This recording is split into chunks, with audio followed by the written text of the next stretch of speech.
વંથલી નગરપાલિકાની ચૂંટણીમાં રાજકીય ઉમેદવારો લગાવી રહ્યા છે એડી ચોટીનું જોર।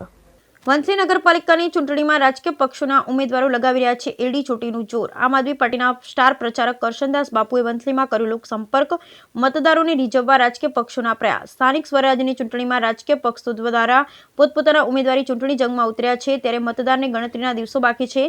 તેવા સમયે વંથલી શહેરના કોંગ્રેસ, ભાજપ અને આમ આદમી પાર્ટીના ઉમેદવારોને મતદાનને રીઝવવા રહ્યા છો હાથ ધરી એડી ચોટીનું જોર લગાવી રહ્યા છે। ત્યારે આજરોજ આમ આદમી પાર્ટીના ઉમેદવારોના સમર્થનમાં પાર્ટીના સ્ટાર પ્રચારક અને સ્પષ્ટ વક્તા કરશનદાસ બાપુ ભાદરકાએ વંથલી શહેરમાં આમ આદમી પાર્ટીના કાર્યાલયનું ઉદ્ઘાટન કરી મતદારોને રીઝવવા ઉમેદવારોને સાથે રાખી લોકસંપર્ક કર્યો હતો।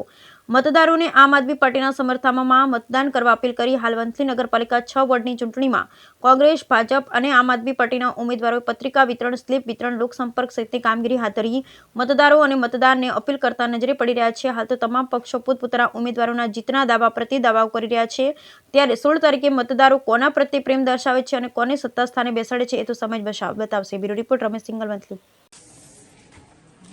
આપણે સૌ જાણીએ છીએ કે વંથલી નગરપાલિકાની ચૂંટણી આવી રહી છે।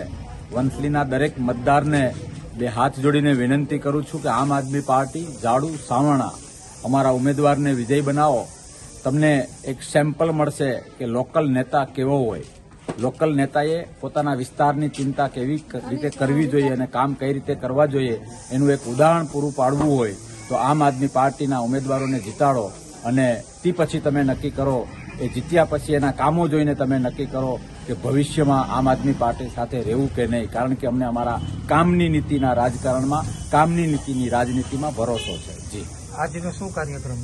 અમે વંથલીમાં ચૂંટણીના અનુસંધાનમાં કાર્યાલયનું ઓપનિંગ કર્યું, સાથે સાથે અત્યારે અમે ડોર ટુ ડોર કરી રહ્યા છીએ અને લોકોનો ઉત્સાહ જોઈને અમારો ઉત્સાહ પણ વધે છે કે એ લોકો જાડુને, સાવરણાને, આમ આદમી પાર્ટીને પ્રેમ કરે છે। જી।